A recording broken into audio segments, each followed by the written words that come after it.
Hello everyone, I'm Jesse Krull. Welcome to Tommy Media's The Locker Room. This Saturday, the second-ranked St. Thomas football team will host St. John's for the 82nd meeting of this storied rivalry.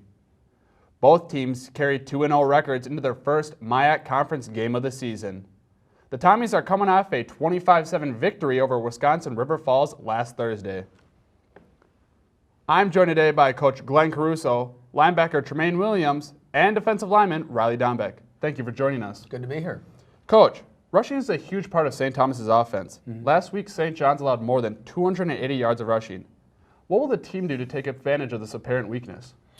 I don't know if it's necessarily a weakness that you would see like in the middle of the season. One thing I know is issues that arise in the first couple weeks of the season usually get corrected, and they'll figure out a way up there to shore it up. But it is half of our offense, are pretty balanced, and it's probably less what we're going to face and more how we execute our side. We are going to make mistakes. Everyone's going to make mistakes, but what we feel pretty confident about is the fact that we need to be really good and aggressive. We don't have to be perfect in a situation where we go into a game. We just have to be the best us as we could possibly be.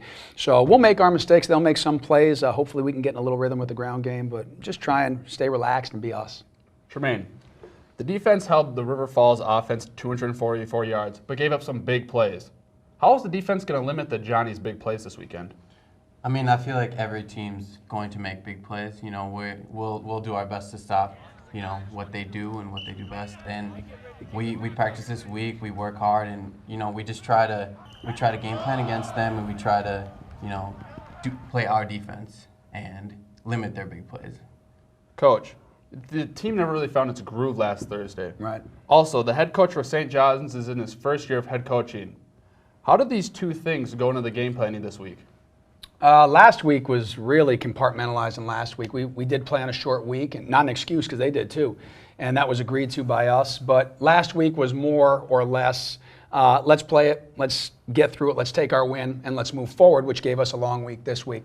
How it's going to affect their program with their coach being in his first year, I don't know. Gary's a good man, he's a good football coach, but it's not my job to reflect on their program. It's my job to reflect on our program, and I think that's probably why you see our players having the successes they've had, is because they try and focus simply on us, and obviously have done a pretty good job.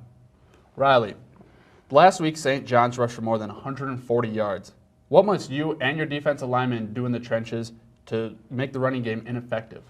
Well, I don't think we have to play anywhere outside of our own ability. I think that it's just a matter of performing our individual responsibility.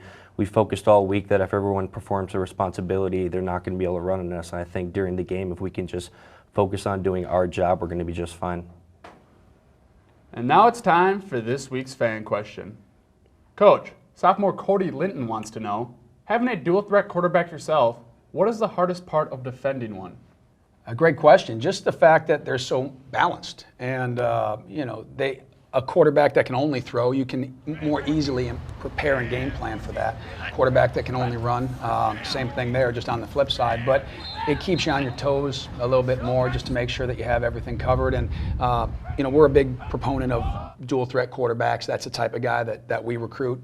But this type of quarterback that we're going to see is I would say, prototypical St. John's from what we've seen. There's nothing really different. I like the quarterbacks that they have up there, but it's pretty much status quo from what we've seen since our time there.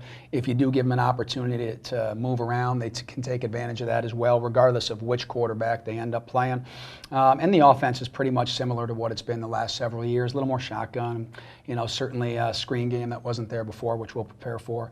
But I'm pretty sure that they'll have their quarterbacks ready regardless of who it is, and we're just going to have to make sure that we defend both pretty well. It's going to be a great game, and thank you guys for joining us. Well, thanks for having us. Thank you. If you have a question, tweet it to @TommyMedia. Be sure to check TommyMedia.com for the latest campus news. Thanks for tuning in. With Coach Glenn Caruso, Tremayne Williams, and Riley Dombek, I'm Jesse Krull. We'll see you next time in The Locker Room.